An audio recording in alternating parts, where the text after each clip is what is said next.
This is the budding light of hope and knowledge, the delight of Sri Prakash Educational Institutions, spreading academic brilliance in all directions.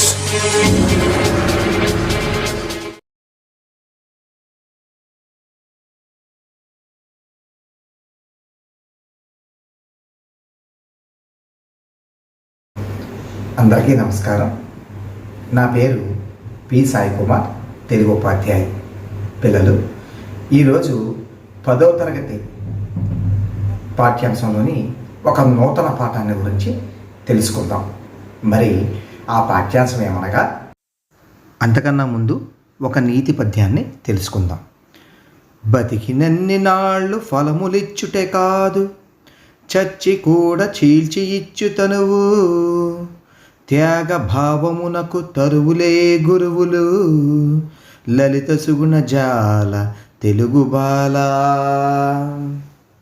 పిల్లలు, ఈరోజు మనం చెప్పుకోబోయే పాఠం బతుకు గంప.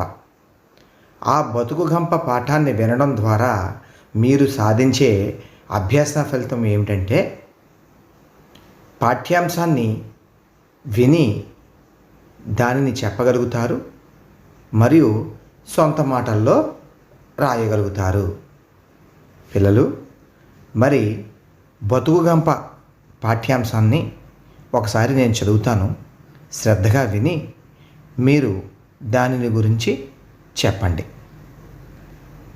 ఎందుకో ఉదయం లేచినప్పటి నుంచి ఏ పని చేయాలనిపించడం లేదు. పిల్లలు వాళ్ళంతా వాళ్ళు స్నానాలు చేసి ఉన్నదేదో తిని స్కూల్కి వెళ్ళారు. వంట ఏం చేశానో ఏమో, వండిందే కాస్తంత క్యారియర్లో పెట్టి ఇచ్చారు. మా ఆయన కూడా ఆఫీస్కి వెళ్ళిపోయారు. ఎక్కడ వస్తువులు అక్కడే పడి ఉన్నాయి. పిల్లలు ఎక్కడ తీసేసిన బట్టలు అక్కడే ఉన్నాయి. ఏ పని చేయాలనిపించడం లేదు. ఎంత వద్దనుకున్నా ఎల్లమ్మే గుర్తుకు వస్తుంది. ఆలోచనలన్నీ ఎల్లమ్మ చుట్టే తిరుగుతున్నాయి. కారణం తెలియడం లేదు. ఎప్పుడో 4 ఏళ్ల క్రితం అనుకుంటా అని రచయిత్రి ఎల్లమ్మ రాకపోయే సమయానికి ఎల్లమ్మ పట్ల తనకున్నటువంటి అభిమానంతో ఈ మాటలు అంటుంది.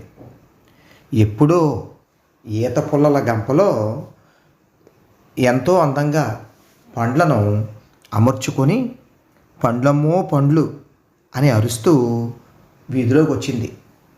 ఆ రోజు ఎల్లమ్మను నేనే పిలిచానో లేదా తానే వచ్చిందో తెలియదు, కానీ మొత్తానికి వచ్చింది. అప్పటి నుంచి ఎల్లమ్మ దగ్గర పండ్లు కొనుక్కోవడం జరుగుతూ ఉంటుంది. పండ్లు కొనుక్కోవడంతో మొదలైన ఆ పరిచయం ఎలా బలపడిందో ఇప్పుడైతే స్పష్టంగా చెప్పలేను. ఒకరోజు ఎల్లమ్మ రాకపోతే ఏదో వెలితనిపించింది. అలాంటిది 10 రోజులు కనిపించకపోయేసరికి ఏవేవో ఆలోచనలు మనసులో మెదిలాయి. ఏ పని చేయాలనిపించలేదు. ఎల్లమ్మని గురించే ఆలోచిస్తూ కూర్చున్నాను. అంతలో ఎవరో తలుపు తట్టిన శబ్దం వినిపించింది. వెళ్ళి తలుపు తీశాను. ఎదురుగా ఎల్లమ్మే ఉంది. ఎప్పటిలా కనిపించడం లేదు. ఏడ్చి ఏడ్చి కళ్ళు ఉబ్బినట్లున్నాయి. జుట్టంతా చిందరవందరగా ఉంది. ఎప్పుడు తిందో ఏమో, నిలబడ్డానికి కూడా ఓపిక లేనట్లుంది. అదేంటే అలా ఉన్నావు అన్నాను మామూలుగానే. ఇంకేముందమ్మా, అంతా అయిపోయిందమ్మా అంటూ బోరున ఏడవడం మొదలుపెట్టింది. నాకేమీ అర్థం కాలేదు. 2-3 నిమిషాలు తెల్లముఖం వేశాను. ఎల్లమ్మనే ఎట్లా ఓదార్చాలో అర్థం కాకుంది. ఒక గ్లాసు మంచినీళ్ళు ఇచ్చి తాగమని చెప్పి నెమ్మదిగా ఏం జరిగిందో చెప్పవే అన్నాను. ఎల్లమ్మ ఏడుస్తూనే ఉంది. వంటింట్లోకి వెళ్ళి కాఫీ కలిపి తెచ్చి ఇచ్చాను. కాఫీ తాగింది. కొంచెం స్థిమిత పడింది అనిపించింది. ఇప్పుడు చెప్పవే అన్నాను. ఏమీ లేదమ్మా, మా ఆయనకి యాక్సిడెంట్ అయ్యింది. ఎప్పుడైంది? ఏం జరిగింది? నెమ్మదిగా అడిగాను. ఏమోనమ్మా, నాకు కూడా సరిగ్గా తెలవదు. లారీ డ్రైవర్గా పనిచేస్తూ ఉంది. 4 రోజులకు ముందు ఏదో లోడుతో పోయాడంట. హైదరాబాద్ దగ్గర ఎదురుగా వస్తున్న టిప్పర్ గుద్దిందంట. మా ఆయనకు కాలిరిగిపోయిందంట. క్లీనర్ అక్కడికే చచ్చిపోయినాడట. మా ఆయన తెలివి తప్పి పడుంటే ఎవరో ఆసుపత్రిలో చేర్పించినారట. అదేమో కేసు అవుతుందంటున్నారు. కాళ్లకు, చేతులకు, తలకు పెద్ద దెబ్బలే తగిలాయంట. ఆసుపత్రిలో కట్లు కట్టి కుట్లేసి పండ పెట్టిండ్రు. పానానికి భయం లేదట. మాటల మధ్యలో ఏడుస్తూనే చెప్పింది. అయితే నువ్విట్లా వచ్చావేమే అడిగాను. రాక చేసేదేముందమ్మా, లెక్క కావద్దు, శానా అవుతుందట కదమ్మా. పిల్లల పేర్ల మీద నెల నెల తిని తినక 100 రూపాయలు చాన్నాళ్ళుగా కడతా ఉంటే అదో 10,000 ఉన్నాయి. అవి తీసుకెళ్ళాలని ఇట్లా ఊర్లోకి వస్తాయి. అట్టే చాలా రోజులైంది కదా, నేనెక్కడ సచ్చానో అనుకుంటానని ఇట్టా తెలిసినోళ్ళ ఇల్లు చూసి పోదామని వస్తేనమ్మా అని తను చెప్పదలుచుకున్నదంతా అయిపోయిందని గట్టిగా ఊపిరి పీల్చుకుంది. ఎల్లమ్మతో ఏం మాట్లాడాలో అర్థం కాక అలాగే కాసేపు మౌనంగా ఉండిపోయాను. ఏం చేత్తు, అంతా నా కర్మ అంటూ ఎల్లమ్మ మళ్ళీ చెప్పడం మొదలుపెట్టింది. నాకు 6 ఏళ్ళు ఉంటాయనుకుంటానమ్మా. మా ఈదిలో పిల్లలతో ఆడుకుంటా అంటే ఎవరో మా ఇంటికాడ నలుగురు కూస్తోండ్రి. చేపల కోసం మా అయ్యకాడికి వచ్చిందనుకుంట్రి. మళ్ళీ వారం తాలేక తెలిసే పెత్తనానికి వచ్చిండ్రని. ఎవరికి? ఇంకెవరికి? నాకేనమ్మా. నీకా? అవునమ్మా.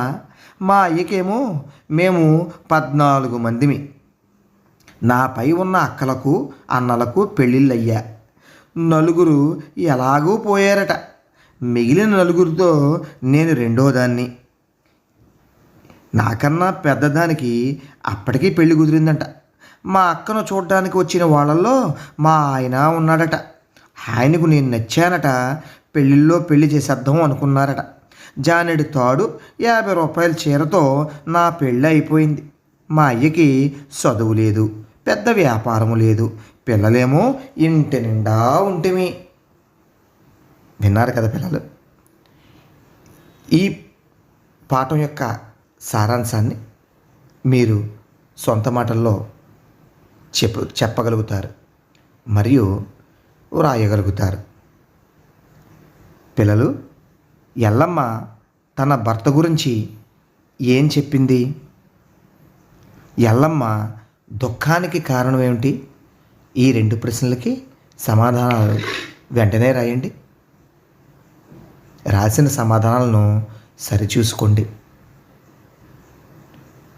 పిల్లలు, ఈ పాఠంలో సంభాషణలు ఎవరెవరి మధ్య జరిగాయి?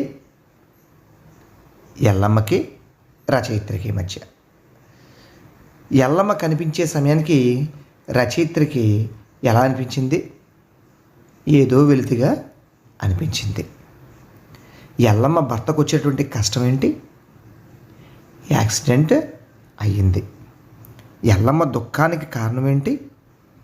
ఎల్లమ్మ భర్తకి యాక్సిడెంట్ అయ్యి హైదరాబాదులో ఆసుపత్రిలో పడున్నాడు. దెబ్బలు తగిలాయి. కాళ్ళకి కుట్లు వేసి ఆసుపత్రిలో పడుకోబెట్టారు. చాలా ఖర్చు అవుతుంది, కేసు అవుతుందేమో అని భయపడుతూ ఉంది. ఇది ఆమె దుఃఖానికి గల కారణం. మరి ఈ పాఠ్యాంశ సారాంశాన్ని మీరు సొంతంగా రాశారు కదా, దానిని చదువుకొని రండి. పిల్లలు, పాఠ్యాంశ సారాంశం విన్నారు కదా. ఇది మీ అందరికీ బాగా అవగతమైందని ఆశిస్తూ మరొక తరగతిలో మరొక పాఠ్యాంశంతో కలుద్దాం. అంతవరకు సెలవు. నమస్కారం.